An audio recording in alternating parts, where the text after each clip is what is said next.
ভাই নিজের জিন্দেগিটা, নিজের জীবনটাকে কোরআন দিয়ে সাজাই, নামাজ দিয়ে সাজাই।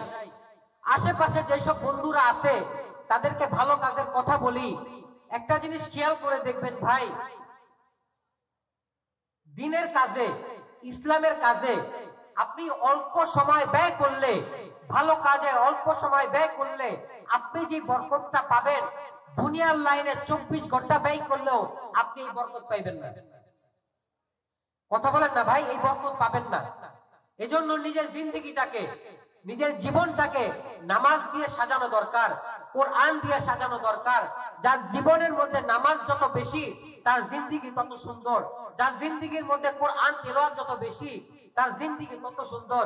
বিবি বাচ্চাকে পর্দা করেন ভাইয়া, এটা ফিতনার জামানা। আপনি গুনাহ থেকে বাঁচতে চাইলেও আপনি গুনাহ থেকে বাঁচতে পারবেন না। আপনি যদি রাস্তায় যাওয়ার পথে নিয়ত করেন যে এই যে রাস্তা দিয়ে হাঁটতেছি, কোনো বেগানা নারীর দিকে আমি তাকাবো না, কোনো গুনাহের কাজে আমি লিপ্ত হব না, কিন্তু শয়তান একটা বেগানা নারীকে আপনার চোখের সামনে এমন ভাবে প্রকাশ করাবে আপনি না তাকায়ও পারবেন না। এজন্য ভাই উলামায়ে কেরামের সামনে আসেন, তাদের কথা শুনেন, গুনাহ থেকে বেঁচে থাকেন, বিবি বাচ্চাকে পর্দা করান। যার জীবনে পর্দা যত তার জিন্দেগি তত দামি হয়। আম্মা জান আয়েশা রাদিয়াল্লাহু তাআলা আনহু নিজেকে পর্দার মধ্যে লুকায় রাখছে, আল্লাহ তাআলা তাকে দামি বানায়া গোটা দুনিয়ার মধ্যে পরিচয় করায় দিয়েছে। মা ফাতেমা রাদিয়াল্লাহু তাআলা আনহু নিজেকে লুকায় রাখছে, নিজেকে গোপন রাখছে, আল্লাহ তাআলা তাকে সম্মান দিয়া গোটা দুনিয়ার মধ্যে পরিচয় করায় দিয়েছে। ফেরাউনের স্ত্রী বিবি আসিয়া রাদিয়াল্লাহু তাআলা আনহু নিজেকে পর্দায় রাখছে, নিজেকে লুকায় রাখছে, আল্লাহ তাআলা তাকে গোটা দুনিয়ার মধ্যে পরিচয় করায় দিয়েছে। এভাবে নিজের বিবি বাচ্চাকে, নিজের মেয়েকে পর্দা করান, উলামায়ে কেরামের কথা শুনেন, নিজের ইখতিয়ারটাকে ভালো কোনো কাজে লাগান। পর্দাশীল নারীর জিন্দেগি দামি হয়। নিজের ইখতিয়ারটাকে, নিজের ইচ্ছা শক্তিটাকে ভালো কোনো কাজে লাগানোর চেষ্টা করেন। যত কিছু হয়ে যাক, নিজে নিজে দিলের মধ্যে একটা ওয়াদা করবেন যে আমি গুনাহ করব না। অনেক সময় দেখা যায় যে বান্দাকে গুনাহ আল্লাহ তাআলা নিজে করায়। কথাটা কেউ ভুল ভাবে নিয়েন না, কথাটা বোঝার চেষ্টা করবেন। অনেক সময় বান্দাকে আল্লাহ তাআলা গুনাহ করায়, গুনার পরিবেশে ফালায়া দেয়। কেন? যদি আমি অসুস্থ না হই আমি কিন্তু ডাক্তারের কাছে যাব না ভাই। যদি আমার মাথা ব্যথা না হয় আমি কিন্তু তাফনিল ওষুধ খাবো না। যদি আমার জ্বর না আসে আমি কিন্তু নাপা ট্যাবলেট খাবো না। যদি আমার হাত ভেঙে না যায় আমি কিন্তু চিকিৎসা করাবো না। ঠিক তেমনি ভাবে কোন বান্দা যদি গুনার মধ্যে না হয়, গুনাহ জিনিসটা সে না বুঝে, তাহলে কিন্তু সে তওবা বুঝবে না। আমার দ্বারা গুনাহ হবে, গুনার পরিবেশে আমি পড়ে যাব, গুনাহ হতে পারে, কিন্তু হতাশ না হওয়া, আল্লাহর রহমত থেকে নিরাশ না হওয়া। যদি আমার দ্বারা গুনাহ হয়ে যায় আল্লাহর কাছে তওবা করা, কারণ তওবাকারী বান্দা বান্দির অনেক দাম আল্লাহ তাআলার কাছে। এক সাহাবী রাসূল আকরাম সাল্লাল্লাহু আলাইহি ওয়াসাল্লামের কাছে এসে বলতেছে, ওগো আল্লাহর নবী আমি জিনা করছি। কথাটা শুনেন ভাই মনোযোগ দিয়ে। ওগো আল্লাহর নবী আমি জিনা করছি। রাসূল আকরাম সাল্লাল্লাহু আলাইহি ওয়াসাল্লাম বলতেছে আমার সাহাবী জিনা করতে পারে না। ওই সাহাবী অন্য পাশ দিয়ে আবার এসে বলতেছে, ওগো আল্লাহর নবী আমি জিনা করছি। রাসূল আকরাম সাল্লাল্লাহু আলাইহি ওয়াসাল্লাম তার মুখটাকে ঘুরে দিয়েছে। সাহাবী আবার এদিক দিয়ে এসে বলতেছে, ওগো আল্লাহর নবী আমি জিনা করছি। নবীজি বলতেছে আমার সাহাবী জিনা করতে পারে না। তো নবীজির এই কথাটা বলার উদ্দেশ্যটা কি? ওই লোকটা ঠিকই জিনা করছে। ওই লোকটা বলতেছে, আগুন আল্লাহর নবী আল্লাহর জাত ও সিফাতের কসম, আল্লাহর জালালিয়াতের কসম আমি জিনা করছি, আপনি আমার উপর শাস্তি কায়েম করেন। কিন্তু নবীজি বারবার বলতেছে, ওগো সাহাবী তুমি জিনা করো নাই, তুমি এখান থেকে চলে যাও। তো নবীজির এই কথাটা বলার উদ্দেশ্যটা কি? মুহাদ্দিসিনে কেরাম, মুফাসসিরিনে কেরাম বলেন যে নবীজির এই কথাটা বলার উদ্দেশ্য হইল, ও সাহাবী তোর যে গুনাহ সম্বন্ধে দুনিয়ার কেউ জানে না, তোর যে পাপের সম্পর্কে দুনিয়ার কেউ জানে না, তুই তোর গুনাহটাকে কেন প্রকাশ করতেছিস? হাদিসের মধ্যে এমন একটা হাদিস আছে যে মানুষ গুনাহ করছে কিন্তু ওই গুনাহের কোনো সাক্ষী নাই, ওই গুনাহের কোনো গাওয়াহ নাই, ওই গুনাহের কোনো শাহেদ নাই, তো আল্লাহ তাআলা বান্দার ওই গুনাহটাকে মাফ করে দিবে বলে সুবহানাল্লাহ। আপনার আমার জীবনে, এই বাহ্যিক জীবনে, আপনার আমার জীবনেও ভাইয়া এমন অনেক গুনাহ আছে যেই গুনাহটা আপনি আমি করছি কিন্তু আল্লাহ তাআলা দেখছে।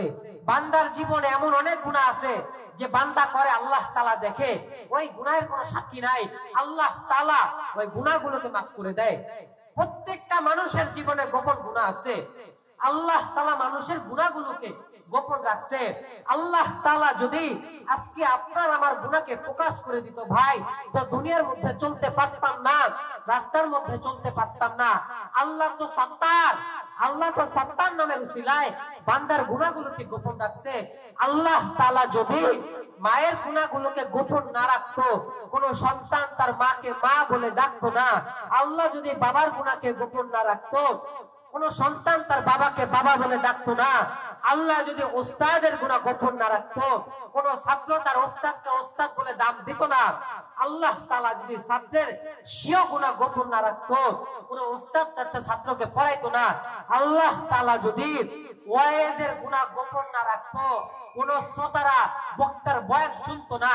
আল্লাহ তাআলা যদি সাত্তার নামের উসিলায় বান্দার গুনাহগুলোকে গোপন না রাখতো, আমরা ভাইয়া দুনিয়ার মধ্যে চলতে পারতাম না। আল্লাহ তো সাত্তার, আল্লাহ তো সাত্তার নামের উসিলায় আপনার আমার গুনাহগুলোকে গোপন রাখছে। এই যে আল্লাহ তাআলা গুনাহগুলোকে গোপন রাখছে, সবাই একই আওয়াজে জবান খুলে বলেন আল্লাহুম্মা গফিরলি, বলেন না আল্লাহুম্মা গফিরলি। আয় আল্লাহ, আপনি আমাদের সকলের জিন্দেগীর ছোট বড় সগীরা কবিরা গুনাহগুলোকে মাফ করে দেন, বলেন আমিন। আল্লাহ তাআলা এই সাত্তার নামের উসিলায় আপনার আমার গুনাহগুলোকে গোপন রাখছে। তো ওই যে সাহাবী বারবার বলতেছে, ওগো আল্লাহর নবী আমি জিনা করছি, আমার উপর হক কায়েম করেন, আমার উপর শাস্তি কায়েম করেন। তো ওই সাহাবী যখন রাসূল আকরাম সাল্লাল্লাহু আলাইহি ওয়াসাল্লামকে বলছে, ওগো আল্লাহর নবী সত্যি সত্যি আমি জিনা করছি, আপনি আমাকে শাস্তি দেন, দুনিয়ার মধ্যে যদি আমার শাস্তি হয়ে যায় আল্লাহ তাআলা হয়তো আমাকে আখিরাতে মাফ করে দিবেন। সাহাবায়ে কিরামের ঈমান। আর আমাদেরকে যদি কেউ বলতো ভাইয়া আপনি আপনার গুনাহটাকে গোপন রাখেন, তা আমরা কি বলতাম? মিথ্যা কথা বলতাম যে হ্যাঁ ভাই আমি এই গুনাহটা করি নাই। কিন্তু সাহাবায়ে কিরাম, তো সাহাবায়ে কিরাম তো যখন দেখছে যে এই সাহাবী রাসূল আকরাম সাল্লাল্লাহু আলাইহি ওয়াসাল্লামকে বারবার বলতেছে, আল্লাহর নামের শপথ নিয়ে বলতেছে, ওগো আল্লাহর নবী আমি জিনা করছি, তো সাহাবীর ঈমান দেখে রাসূল আকরাম বলেন যে এই সাহাবায়ে কিরামকে সঙ্গে এর উপর শাস্তি কায়েম করো। এটা গেল এক ঘটনা। সহিহ হাদিসের মধ্যে আরেকটা ঘটনা আছে, এক মহিলা সাহাবী জিনা টেনা করে রাসূল আকরাম সাল্লাল্লাহু আলাইহি ওয়াসাল্লামের কাছে এসে বলতেছে, মহিলা সাহাবী ওগো আল্লাহর নবী আমি জিনা করছি। তো নবীজি একই কথা বলতেছে, আমার সাহাবী জিনা করতে পারে না। ওই মহিলা বলতেছে, ওগো আল্লাহর নবী জিনার বাচ্চা আমার গর্ভে। মহিলা সাহাবী কি বলছে ভাই, যে আমি যে জিনা করছি জিনার বাচ্চা আমার গর্ভে। এরপর বারবার নবীজি বলতেছে, হে সাহাবী তুমি জিনা করতে পারো না, তুমি জিনা করতে পারো না, তুমি এখান থেকে চলে যাও। তো এই যে কথাটা নবীজি বারবার বলতেছে, এটারই একই উদ্দেশ্য যে এ মহিলা সাহাবী তোর যে গুনাহ সম্পর্কে দুনিয়ার কেউ জানে না, তোর যে পাপ সম্পর্কে দুনিয়ার কেউ জানে না, তুই তোর যে নিজের পাপটা, তুই তোর নিজের গুনাহটাকে কেন প্রকাশ করতেছিস? নবীজির উদ্দেশ্য যে এই মহিলা সাহাবী যদি বাসায় গিয়ে তওবা করে আল্লাহর কাছ থেকে মাফ চেয়ে নেয়, আর আল্লাহ তাআলা যদি ওই মহিলা সাহাবীটাকে মাফ করে দেয়, দুনিয়ার কারো কোনো ক্ষমতা নাই ওই মহিলাটা সাহাবীকে কিছু বলার। কথা বলেন ঠিক কিনা? কারণ আল্লাহ যদি কাউকে মাফ করে দেয় ওকে শাস্তি দেওয়ার ক্ষমতা কারো নাই, আর আল্লাহ যদি কাউকে পাকড়াও করে শাস্তি দেয় ওকে মাফ করার ক্ষমতা দুনিয়ার কারো নাই। তো নবীজির উদ্দেশ্য এইটা, ও মহিলা সাহাবী তোর যে গুনাহ সম্পর্কে দুনিয়ার কেউ জানে না, তুমি যে জিনা করছো, তুমি আল্লাহর কাছ থেকে মাফ চায় নাও, তাহলে তো তোমার গুনাহটা মাফ হয়ে যায়। এই যে বারবার বলতেছে সাহাবী যে আল্লাহর নবী আমি জিনা করছি, নবীজির উদ্দেশ্য এই মহিলা সাহাবীটা যদি আল্লাহর কাছে রুজু হয়ে চোখের পানি ফেলে আল্লাহর কাছে মাফ চায় নেয় তাহলে তো মিট হয়ে যায়। কিন্তু মহিলা সাহাবীর ঈমান তার ইমানি শক্তি এই পরিমাণ ছিল, সে বারবার নবীজিকে বলতেছে, ওগো আল্লাহর নবী, আমি জিনা করছি, জিনার বাচ্চা আমার গর্ভে। তখন নবীজি বলে, তুমি চলে যাও, বাচ্চা গর্ভে নিয়ে শাস্তি হয় না, তুমি চলে যাও, 2 বছর পরে আসবা, তোমার বাচ্চাটা যখন নিজের পায়ে হাঁটতে পারবে, নিজের হাতে খাইতে পারবে, জবান দিয়ে কথা বলতে পারবে, তখন তুমি তোমার বাচ্চাটাকে নিয়ে আসবা। ওই মহিলাটা সাহাবী, 2 বছরের আগে হাউলাইনে কাবিলাইন, 2 বছরও দুধ খাওয়ায় নাই, এর আগেই বাচ্চাটা হাঁটতে পারে, হাতের মধ্যে একটা রুটির খন্ড দিয়ে রাসূল আকরাম সাল্লাল্লাহু আলাইহি ওয়াসাল্লামের কাছে এসে বলতেছে, ওগো আল্লাহর নবী, একটু তাকায়া দেখেন, এই বাচ্চাটা আমি মায়ের পায়ের আর প্রয়োজন নাই, আমি মায়ের হাতের আর প্রয়োজন নাই, আমি মায়ের জবানের আর প্রয়োজন নাই, এই বাচ্চাটা নিজের পায়ে হাঁটতে পারে, এই বাচ্চাটা নিজের হাতে খাইতে পারে, এই বাচ্চাটা জবান দিয়ে কথা বলতে পারে। যখন এই কথাটা বলছে, তো রাসূল আকরাম সাল্লাল্লাহু আলাইহি ওয়াসাল্লাম ওই শিশু বাচ্চাটাকে ডাক দিয়ে আইনা নিজের গানের উপর বসেছে, বসে বলতেছে, ওই বাচ্চার সাথে একটু কথা বলার পর এরপর দেখে যে বাচ্চার হাতে রুটির খন্ড। আর ওই সাহাবী, মহিলা সাহাবীটা তো বারবার বলতেছে, ওগো আল্লাহর নবী, আমাকে উপর শাস্তি প্রয়োগ করেন, আমাকে শাস্তি দেন, দুনিয়ার মধ্যে যদি আমার শাস্তি হয়ে যায় তো আল্লাহ তাআলা আমাকে মাফ করবে, এই জিনাহের গুনাহ নিয়ে, জিনাহের পাপ নিয়ে আমি আল্লাহর সামনে হাসরের ময়দানে দাঁড়াইতে পারবো না।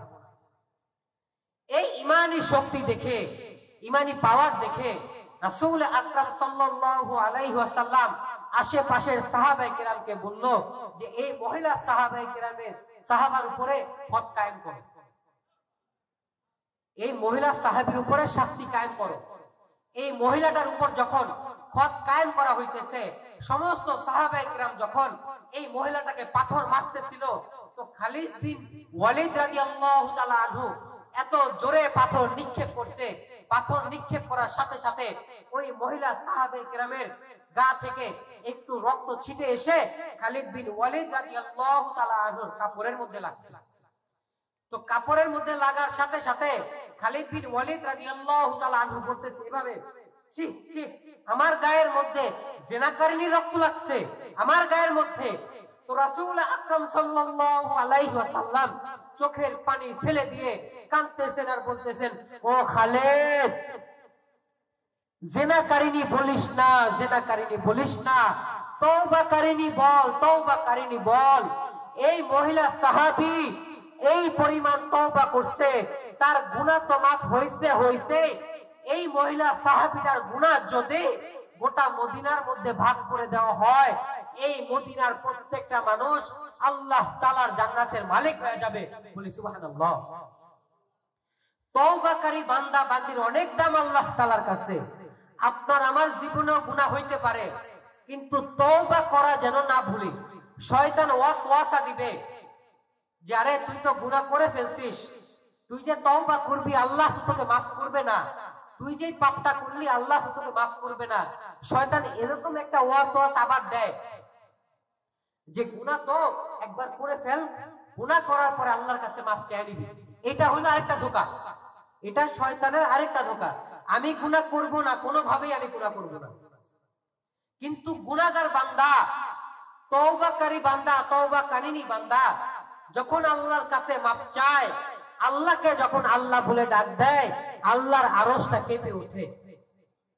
হযরত মুসা আলাইহিস সালাতু ওয়াস সালাম আল্লাহ তাআলার কাছে একবার জিজ্ঞেস করছে, আয় আল্লাহ, যখন কোন নেককার বান্দা আপনাকে ডাক দেয় আপনি কি বলে উত্তর দেন?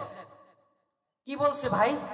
যখন কোন নেককার বান্দা, পরহেজগার বান্দা, ভালো বান্দা আপনাকে আল্লাহ বলে ডাক দেয় আপনি কি বলে উত্তর দেন? তো আল্লাহ বলে, আমি উত্তর দেই লাব্বাইক। পক্ষান্তরে আবার জিজ্ঞেস করছে মুসা আলাইহিস সালাতু ওয়াস সালাম যে আল্লাহ, যখন কোন গুনাহগার বান্দা, পাপী বান্দা, নাপাক বান্দা আপনাকে আল্লাহ বলে ডাক দেয়, আপনার কাছে মাফ চায়, আপনি কি বলে উত্তর দেন? তখন আল্লাহ বলে, মুসা, যখন কোন গুনাহগার বান্দা, যখন কোন নাপাক বান্দা, পাপী বান্দা আমাকে আল্লাহ বলে ডাক দেয়, তখন আমি উত্তর দেই লাব্বাইক লাব্বাইক লাব্বাইক। তো মুসা আলাইহিস সালাতু ওয়াস সালাম বলে, আল্লাহ, নেককার বান্দা আপনাকে ডাক দেয়, আপনি উত্তর দেন একবার লাব্বাইক, আর গুনাহগার পাপী বান্দা আপনাকে ডাক দেয়, আপনি উত্তর দিলেন 3 বার লাব্বাইক, ঘটনাটা তো বুঝলাম না। তখন আল্লাহ বলে, মুসা, নেককার বান্দা, পরহেজগার বান্দা, তার আস্থা আছে তার আমলের উপর, তার ভালো কাজের উপর, তার নেক আমলের উপর। কিন্তু গুনাহগার বান্দা, তওবাকারিনী বান্দা, তওবাকারী বান্দার যে আমি আল্লাহ ছাড়া আর কেউ নাই। বলেন না ভাই, সুবহানাল্লাহ বলেন না। কি বলতেছে? যে গুনাহগার বান্দা, পাপী বান্দার আমি আল্লাহ ছাড়া কেউ নাই। এজন্য ভাই, তওবাকারী বান্দা, তওবাকারিনী বান্দার অনেক দাম। আপনি যখন ইস্তেগফার পাঠ করবেন, আল্লাহর কাছে তওবা করতে থাকবেন, দেখবেন আল্লাহ তাআলা আপনাকে আস্তে আস্তে গুনার পরিবেশ থেকে আল্লাহ আপনাকে বাঁচিয়ে রাখবেন। কোন মানুষ যখন নিয়ত করে যে আমি এটা কোন জায়গায়, মানিকগঞ্জ, যে আজকে 19শে জানুয়ারি মানিকগঞ্জে আমি আসি, কালকে 20 তারিখ আমি অমুক জায়গায় যাব, এটা আমি মনের মধ্যে নিয়ত করছি, দেখবেন যে আপনার মনের নিয়তটা বারবার আপনাকে তাগাদা দিতে থাকবে, কিরে অমুক জায়গায় যাবি না, অমুক জায়গায় যাবি না। আপনার ট্রেনে আপনি টিকিট কেটে রাখছেন, 4টার সময় আপনার টিকিট, ওই দিন রাত্রে দেখবেন আপনার ওই ঘুমের মধ্যে 5-6 বার ঘুম ভাঙতেছে, হুদা, কোনো কাজ নেই, বেহুদা ঘুম ভাঙতেছে। কেন? ওই যে আপনি নিয়ত করছেন, আপনার দিল বারবার আপনাকে তাগাদা দিতেছে, কিরে রফিক যাবি না, মাসুম বিল্লাহ যাবি না, বারবার বলতেছে। তো যখন কোনো বান্দা তওবার নিয়ত করে, গুনাহ ছেড়ে দেওয়ার নিয়ত করে, তার দিল তাকে বারবার বলে যে ভাই গুনাহটা ছেড়ে দে, গুনাহটা করিস না। এজন্য বারবার তওবা করা, বারবার ইস্তিগফারের আমল করা। আমাদের দাদা ওস্তাদ, আমার দাদা পীর আল্লামা তাকি উসমানী হাফিজাহুল্লাহর একটা বয়ান শুনছিলাম। হযরত বলে যে তওবাকারী বান্দা, যে বান্দা গুনাহ থেকে বাঁচতে চায়, সব সময় ইস্তিগফার পাঠ করে, তওবা পাঠ করে, তার দোয়া আল্লাহ তাআলা কবুল করে।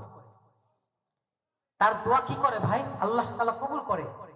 কারণ দিলের মধ্যে তো ইস্তিগফার আছে, দিলের মধ্যে তো তওবা আছে। এই কারণে আল্লাহ তাআলা তার দোয়াগুলোকে কবুল করে। আর গুনাহ থেকে বেঁচে থাকার একটা দোয়া আছে, এই দোয়াটা কারো কাছ থেকে, এলাকার ইমাম সাহেবের কাছ থেকে, ওলামায়ে কারামের কাছ থেকে শিখে নেবেন। দোয়াটা সবাই আমার সাথে বলেন, রব্বানা আতিনা, বলেন রব্বানা আতিনা মিন লাদুনকা রাহমাতাও ওয়া হাইয়্যি লানা মিন আমরিনা রাশাদা। এই যে দোয়াটা এলাকার ইমাম সাহেবের কাছ থেকে শিখে নেবেন, ইস্তিগফার করবেন, মোনাজাতের মধ্যে এই দোয়াটা পাঠ করবেন, দেখবেন আল্লাহ তাআলা আপনাকে সমস্ত গুনাহ থেকে বাঁচিয়ে রাখবে। আমার দ্বারা গুনাহ হবে ভাই, আমার দ্বারা গুনাহ হোক, আমি হারাম রিলেশনশিপে আছি, হোক হারাম কাজ করতেছি, সুদ খাইতেছি, ঘুষ খাইতেছি, কিন্তু দুইটা আমল সর্বদা আমি জারি রাখবো। কয়টা আমল ভাই? দুইটা আমল। 1 নাম্বার নামাজ, বলেন না ভাই, নামাজ। 2 নাম্বার তওবা। আপনি হারাম খাইতেছেন, আপনি নামাজ পড়েন। আপনি সুদ খাইতেছেন, আপনি নামাজ পড়েন। আপনি হারাম রিলেশনশিপে আছেন, আপনি নামাজ পড়েন। আপনি ঘুষ খাইতেছেন, আপনি নামাজ পড়েন। আপনি মানুষকে গালি দেন, আপনি নামাজ পড়েন। আপনি মানুষের গীবত করেন, আপনি নামাজ পড়েন, তওবা করেন। একটা পর্যায়ে দেখা যাবে এই নামাজ আর তওবা দুইটা একত্রিত হয়ে সমস্ত গুনাহ থেকে আপনাকে মাইনাস করে দিবে। বলি সুবহানাল্লাহ। আমাদের জাতীয় মসজিদের খতিব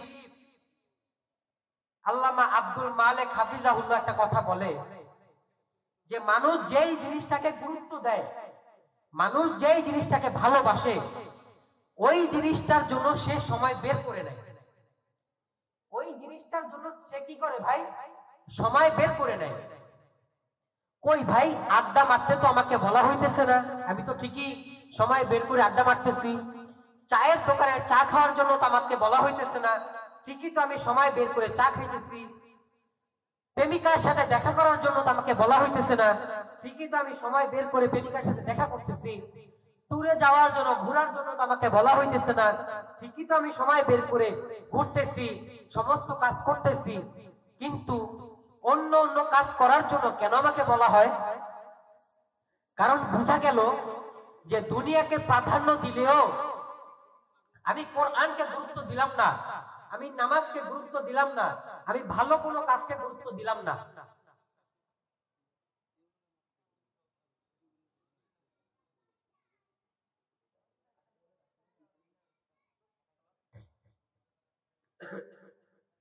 আমি এখনই শেষ করে দিব কিছুক্ষণের মধ্যে। তো যেই কথা বলতেছিলাম ভাই, যে নিজের 24 ঘন্টা সময় থেকে একটা নিজামুল আওকাত বের করা, যে এই টাইমে আমি নামাজ পড়ব, এই টাইমে আমি কোরআন তেলাওয়াত করব, এই টাইমে আমি তাসবিহ পাঠ করব, এই টাইমে আমি এই কাজটা করব। এই যে যদি নিজামুল আওকাত বের করে নেই, তো দেখবেন যে আল্লাহ তাআলা আপনার আমার জিন্দেগীর মধ্যে একটা বরকত দান করবে। যদি আমার দ্বারা গুনাহ হয়, যে কথা বলতেছিলাম, গুনাহ হইলে কি করব ভাই? তওবা করব। আর গুনার পরিবেশ থেকে বাঁচার জন্য কি করব ভাই? নামাজ পড়ব। অনেকে আমাদের কাছে প্রশ্ন করে, হুজুর সুবহানাল্লাহ বেশি পড়ব না তওবা বেশি করব? বুঝতেছেন ভাই, যে সুবহানাল্লাহ বেশি পড়ব না তওবা বেশি করব? তো আমাদের দেশের বুজুর্গরা কেরাম, ওলামায়ে কেরাম, বুজুর্গরা বলে যে দেখো ভাই, তওবা হলো সাবানের মতো। কিসের মতো ভাই? তওবা হলো সাবানের মতো, আর সুবহানাল্লাহ হলো আতরের মতো। যদি আমি দেখি যে আমার কলবের মধ্যে গুনাহ আছে, পাপ আছে, তাহলে তওবা নামক সাবান ব্যবহার করে আমি কলবটাকে পরিষ্কার করব। কাপড়ে ময়লা লাগলে সাবান ব্যবহার করি, কাপড় পরিষ্কার থাকলে আতর ব্যবহার করি। কথা তো সহজ। যদি আমার কলবটা নাপাক হয়, তাহলে ইস্তেগফার করব, তওবা ব্যবহার করব, তওবা নামক সাবান লাগাবো। আর যদি দেখি যে না, ভালো কাজ করে, নামাজ পড়ে, রোজা রেখে, কোরআন তেলাওয়াত করে কলবটা মোটামুটি ভালো আছে, তাহলে সুবহানাল্লাহর আতর লাগাবো। কি করব ভাই? গুনাহ থাকলে তওবার আতর, আর দিল পরিষ্কার থাকলে সুবহানাল্লাহ, গুনাহ থাকলে তওবার সাবান, আর দিল পরিষ্কার থাকলে সুবহানাল্লাহর আতর। কি লাগাবো ভাই? বুঝতেছেন? এই যে দুইটা কাজের কথা যে বললাম, তওবা করা, নামাজ পড়া, দিল পরিষ্কার থাকলে সুবহানাল্লাহ পড়া, এই কথাগুলো অনুযায়ী আল্লাহ তাআলা আপনাকে আমাকে আমল করার তৌফিক দান করেন। কিছুক্ষণের মধ্যেই বিশেষ বক্তা চলে আসবে, আপনারা সবাই তার আলোচনা শুনবেন। হুজুর আসতেছে, যেই কথাগুলো বলি শুনি, উলামায়ে কেরাম যেই কথাগুলো বলে, ভাই মাহফিলটা আজকে আছে, কালকে থাকবে না। আজকে ইলিয়াসুর রহমান জিহাদি সাহেব হুজুর আসছে, হুজুরকে আমি আব্বা বলে ডাকি। হুজুর আমাকে খুব মহব্বত করে, তো হুজুরকে আব্বা বলে ডাকি। তো হুজুর আমাকে বারবার বলতেছে, তুমি যাও না কেন ওয়াজ করার জন্য?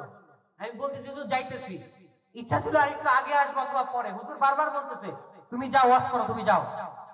তো আব্বার একদিকে আব্বার ভালোবাসা, একদিকে হুজুরকে যেহেতু বাবা বলে ডাকি, হুজুরের শ্রদ্ধা, হুজুরের আদেশে চলে আসছি। আল্লাহ তাআলা যেন ওই কথা অনুযায়ী আপনাকে আমাকে আমল করার তৌফিক দান করেন। সকলে বলি আমিন। সুবহানাল্লাহি বিহামদিহি, সুবহানাল্লাহিল আযীম, সুবহানাকাল্লাহুম্মা বিহামদিক, আশহাদু আল্লা ইলাহা ইল্লা আনতা, আস্তাগফিরুকা ওয়া আতুবু